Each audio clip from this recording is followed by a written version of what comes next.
Hey everybody, it's Paul Harris with Blackhawk Recruiters here in sunny California. How are you doing? I hope you're doing well.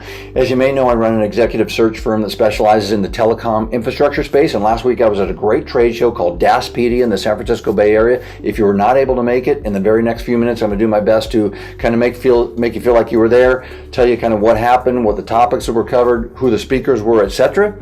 So let's go.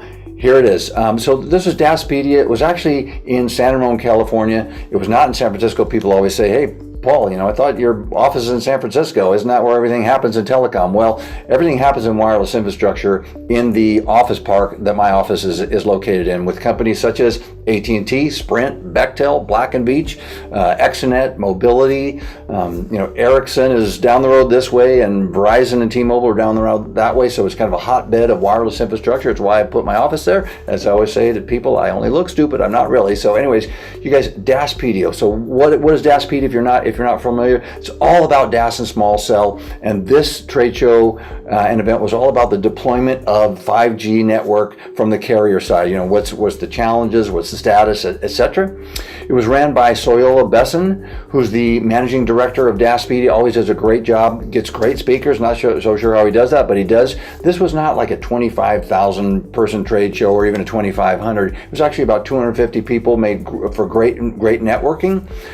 Speakers were from only AT&T, Verizon, Sprint, and T-Mobile, which I'll give you a real quick download on those.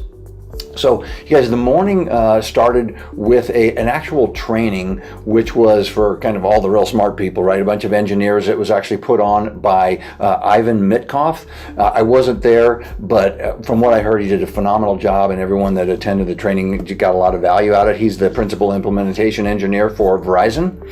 So that was a morning session, but then the main event started with the MC was Tony Schaffer, who's the EVP of Halo.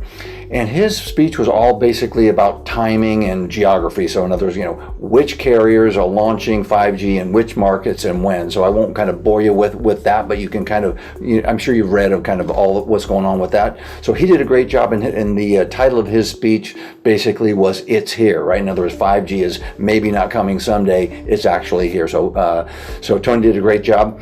In terms of the speakers, let's start with Verizon first. So a lot of times when you go to these trade shows, I'm sure you're with me on this one. A lot of times, none of the bigwigs from AT&T, Verizon, Sprint, or T-Mobile are there. I assume they don't show up because they know they're going to get pestered and people are going to try to sell them something, probably, right? Not too far off. But anyways, you guys, this was a different trade show because Verizon had a great showing led by Phillip, who's the executive director for the West. You guys know him. So he cracked me up, man. He always does a great speech, but this time he not only gave a speech, but then he moderated his own panel, right? So during his speech, he had the PowerPoint going on the stage and etc. But man, he wasn't even on stage. He's walking through the crowd, talking to people, referring to his PowerPoint, taking questions, etc. So he did a great job during that part of the show. And then when he was moderating his own panel, he had a couple of network performance directors on there. Lynda Eng was there, and Stewart from Verizon. And a lot of things they talk about, number one was, Verizon has been getting ready for 5G for a long time, and a lot of that was the densification of their fiber network, which actually started in 2011. I think we all know that. Then they also talked about the, quote, multi-purpose capabilities of 5G, and we all know what they are, right? AR, VR, telehealth, and autonomous vehicles, and fixed home, gaming, etc. And then also the granddaddy being, of course, smart cities. So there's a lot of talk about that. They also talked about the deployment of the 5G network as not only art, but a science. I think we would agree. And then they talked about some of the challenges, right? With like the aesthetics, right? Not in my backyard, the NIMBY type of crowd. And then also power is a lot of stuff they have to deal with. So that was Verizon. They did a great job. On to AT&T. So speaker for AT&T, Sinan Akkaya, we've seen him speak before. I've seen him, always does a great job. He's the director of RAN Engineering for AT&T. Leslie Zimmerman was there on stage. He's in business development on the DAS side.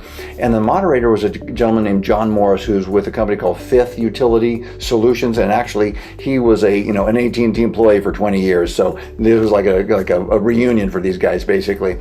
A lot of the stuff talked about was kind of what's on everybody's mind. mine in Northern California and of course Southern California is those incredible fires and all the little nightmare that's going on with that, and we won't get into that, but they kind of took a negative and started talking about a positive, what is AT&T doing to help with that in that time of need, how many cows they've deployed, etc., where they're at. So that was interesting and kind of uplifting. They talked about the Firstnet project status and kind of what a huge undertaking that is for AT&T to be jumping in bed and doing this whole Firstnet deployment. So a lot of talk about that. That was a great speech. And then one more I'll get to, and that was Sprint. So Sprint only had one person on stage. It was Mishka, Dehghan, and she's in charge of 5G development deployment for Sprint. She talked about how the fact that she wants her team going to bed thinking about 5G, waking up talking about 5G and thinking about it. They got together, came up with, I think the quote was like 400 use cases for 5G. Of course, the granddaddy of them all, of course, being smart cities. She talked about how 5G and IoT is kind of like the perfect marriage, right? The perfect fit, and not only from a technological perspective, but just in the human side, right? In other words, how can it change lives, which is very cool, and why it's so exciting to be in this world, because a lot of stuff we do in the wireless infrastructure, telecom infrastructure, is literally changing people's lives. Then she came up with a quote of the day, as far as I was concerned. She said that we are, quote, at the cusp of a new revolution. And she advised everyone in the crowd.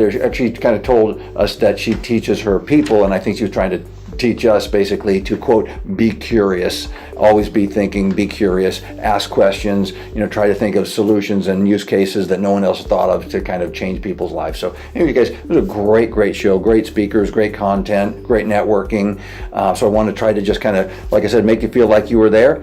Next for me, I'm actually not so sure exactly where I'm going to be going next, but trust me, when I do, I'll try to give you a little download and see, once again, try to make you feel like you were there. Once again, if you need any if you have any critical or urgent hiring needs, my contact information is there. I'm always available for a phone call.